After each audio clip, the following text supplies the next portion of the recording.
Malappuram MSP മൈതാനത്ത് നടന്ന സ്വാതന്ത്ര്യദിന പരേഡിൽ റവന്യൂ മന്ത്രി കെ രാജൻ ദേശീയ പതാക ഉയർത്തി. തുടർന്ന് MSP പരേഡ് ഗ്രൗണ്ടിൽ മന്ത്രി പരേഡിന്റെ അഭിവാദ്യം സ്വീകരിച്ചു.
നേതൃത്വത്തിൽ 37 പട്ടോണുകൾ വിശിഷ്ടാതിഥിക്ക് ഉപചാരം അർപ്പിച്ചുകൊണ്ട് മാർച്ച് ചെയ്ത് കടന്നു പോകുന്നു.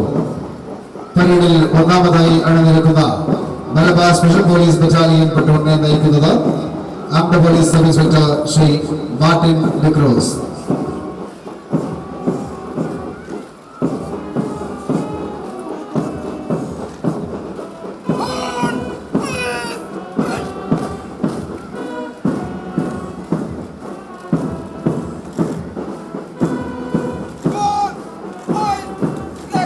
രണ്ടാമതായി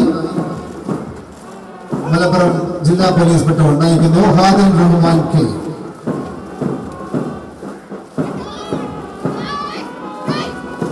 മൂന്നാമതായി മലപ്പുറം ജില്ലാ പോലീസ് വനിതാ. ഇപ്പോൾ വിശിഷ്ടാതിഥി ഉപചാരം അർപ്പിച്ചുകൊണ്ട് കടന്നു പോകുന്ന അഞ്ചാമത്തെ പട്ടോൾ ഫോറസ്റ്റ് വിഭാഗം പട്ടോളിനെ നയിക്കുന്നു. 7 മണിക്ക് ചുണ്ടി നയിക്കുന്നു മുഹമ്മദ് ജസീൽ ഇ നയിക്കുന്ന government college Malappuram. Senior NCC boys MSP higher secondary നയിക്കുന്നു 10ാമത് പ്ലറ്റൂൺ MSP ഹയർ സെക്കൻഡറി സ്കൂളിനെ നയിക്കുന്നു മുഹമ്മദ്. ഉപചാരം അർപ്പിച്ചുകൊണ്ട് കടന്നു പോകുന്നു 22.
ചെയ്ത് അണിനിരത്തിയിരിക്കുന്നു.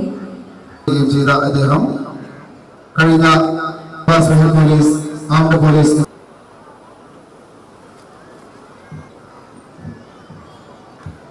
അടിമച്ചങ്ങലകൾ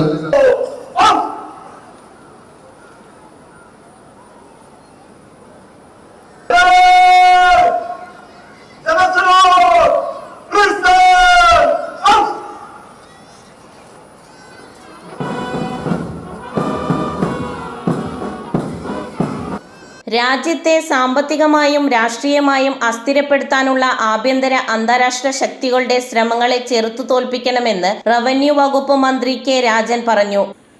ഏറ്റവും വലിയ ജനാധിപത്യ രാജ്യമായ ഇന്ത്യ 78ാമത് സ്വാതന്ത്ര്യ ദിനം ആഘോഷിക്കുന്ന അഭിമാനകരമായ ഈ സുദിനത്തിൽ ഐക്യത്തിന്റെയും ബഹുസ്വരതയുടെയും പുരോഗതിയുടെയും സമാധാനത്തിന്റെയും കൊടിയടയാളത്തിന് കീഴിൽ ഒരുമിച്ച് കൂടിയ ഇന്ത്യയിലെ എൻ്റെ സഹപൗരരെ, നിങ്ങൾ ഓരോരുത്തരെയും ഞാൻ ഹൃദയപൂർവ്വം അഭിവാദ്യം ചെയ്യുന്നു. സ്വാതന്ത്ര്യദിനത്തിൻ്റെ ആഹ്ലാദം നിങ്ങളുമായി പങ്കുവയ്ക്കുന്നു. നെഞ്ചുകീറുന്ന വേദനയിലൂടെയാണ് കഴിഞ്ഞ കുറേ ദിവസമായി നാം എല്ലാവരും കടന്നു പോകുന്നത്. അനിർവചനീയമായ പ്രകൃതി സൗന്ദര്യത്തിൻ്റെയും സ്വാസ്ഥ്യം പകരുന്ന സുഖ ശീതളിമയുടെയും വിശാല ഭൂമികയായ വയനാട് ഇന്ന് കണ്ണീരിന്റെ നനമുടങ്ങാത്ത ഭൂപ്രദേശമായി നിലകൊള്ളുകയാണ്. ആ നാട് കണ്ണീർ നോവായി നമ്മുടെ ഉള്ളിൽ നിറഞ്ഞു നിൽക്കുന്നു. അത് കേവലം വയനാട്ടുകാരുടെ മാത്രം വേദനയല്ല, ഈ നാടിന്റെ ആകെ നൊമ്പരമാണ്. വയനാടിന്റെ പ്രകൃതി സൗന്ദര്യത്തിൽ അടയാളപ്പെടുത്തപ്പെട്ട പുഞ്ചിരിമറ്റവും അട്ടമലയും മുണ്ടക്കയും ചൂരൽമലയുമെല്ലാം പ്രകൃതി കലിതുള്ളിയ രാവുകളിലൊന്നിൽ സമാനതകളില്ലാത്ത ദുരന്തത്തിന്റെ ഇരകളായി മാറി. നൂറുകണക്കിന് പേരുടെ ജീവഹാനിക്കും സ്വത്തുനാശത്തിനും കോടിക്കണക്കിന് രൂപയുടെ കൃഷിനാശത്തിനും അതിടയാക്കി. ഉറ്റവരെയും ഉടയവരെയും എല്ലാം നഷ്ടപ്പെട്ടവരുടെ കണ്ണുനീര് തോരുന്നില്ല. ഞാൻ ഈ സ്വാതന്ത്ര്യ ദിനത്തിൽ പങ്കെടുക്കാൻ എത്തുന്നത് വയനാടിന്റെ കണ്ണീരുണങ്ങിയിട്ടില്ലാത്ത ആ നോവ് പടർന്ന മണ്ണിൽ നിന്നാണ്. സ്വന്തമായിട്ടുണ്ടായിരുന്നതെല്ലാം കിടപ്പാടം ഉൾപ്പെടെ ഉരുളെടുത്തു പോയവരെ എന്തു പറഞ്ഞാണ് ആശ്വസിപ്പിക്കാനാവുക? എന്നാൽ അവരുടെ അതിജീവനത്തിന് കരുത്തു പകർന്ന്, അതിജീവനത്തിന്റെ അഗ്നി പകർന്ന് അവർക്കൊപ്പം നിന്ന് പുതിയൊരു ജീവിതോപാധികളും പടുത്തുയർത്തുന്നതിന് സംസ്ഥാന സർക്കാരിനൊപ്പം ഈ നാട്ടിലെ ജനത ഒന്നടക്കം അണിചേരുന്ന കാഴ്ച ഏറെ ആവേശവും ആത്മവിശ്വാസവും പകരുന്നതാണ്. ലോകരാഷ്ട്രങ്ങൾക്കിടയിൽ ഇന്ത്യയുടെ യശസ് ഉയർത്തിപ്പിടിക്കുന്ന ചേരിചേരാ നയത്തിൽ സ്ഥാപിത താൽപര്യങ്ങൾക്കു വേണ്ടി വെള്ളം ചേർക്കാൻ ഇടയാകരുതെന്നും അദ്ദേഹം പറഞ്ഞു. മലപ്പുറം MSP പരേഡ് ഗ്രൗണ്ടിൽ നടന്ന ജില്ലാതല സ്വാതന്ത്ര്യ ദിനാഘോഷത്തിൽ സ്വാതന്ത്ര്യദിന സന്ദേശം നൽകുകയായിരുന്നു അദ്ദേഹം. സിവിൽ സ്റ്റേഷനിലെ യുദ്ധസ്മാരകത്തിൽ മന്ത്രി കെ രാജൻ പുഷ്പചക്രം അർപ്പിച്ചതോടെയാണ് ജില്ലയിൽ സ്വാതന്ത്ര്യ ദിനാഘോഷ ചടങ്ങുകൾക്ക് തുടക്കമായത്. തുടർന്ന് MSP പരേഡ് ഗ്രൗണ്ടിലെത്തിയ മന്ത്രി പരേഡിന്റെ അഭിവാദ്യം സ്വീകരിച്ചു. Police, excise, forest, fire and rescue, NCC, SPC, scout, guides, junior red cross എന്നീ വിഭാഗങ്ങളിലായി 37 പ്ലാറ്റൂണുകൾ പരേഡിൽ അണിനിരന്നു. MSP assistant commandant K Rajesh parade കമാൻഡറായി. Armed police inspector P Babu second in commander ആയിരുന്നു. ജില്ലാ കളക്ടർ VR വിനോദ്, ജില്ലാ പോലീസ് മേധാവി S ശശിധരൻ എന്നിവരും പരേഡിനെ അഭിവാദ്യം ചെയ്തു. പരേഡിൽ ബാൻഡ് വാദ്യം നയിച്ച MSP EMHSന് പ്രത്യേക പുരസ്കാരവും മന്ത്രി സമ്മാനിച്ചു. P ഉബൈദുള്ള MLA, ജില്ലാ കളക്ടർ VR വിനോദ്, ജില്ലാ പോലീസ് മേധാവി S ശശിധരൻ, മലപ്പുറം നഗരസഭാ chairman Mujeeb Kaderi, MDMK Manikandan, assistant collector VM Arya, Indian Union Muslim League സംസ്ഥാന പ്രസിഡന്റ് സയ്യിദ് സ്വാദിഖ് അലി ശിഹാബ് തങ്ങൾ, CPI മലപ്പുറം ജില്ലാ സെക്രട്ടറി PK കൃഷ്ണദാസ് തുടങ്ങിയവർ ചടങ്ങിൽ പങ്കെടുത്തു. ന്യൂസ് 99 മലപ്പുറം.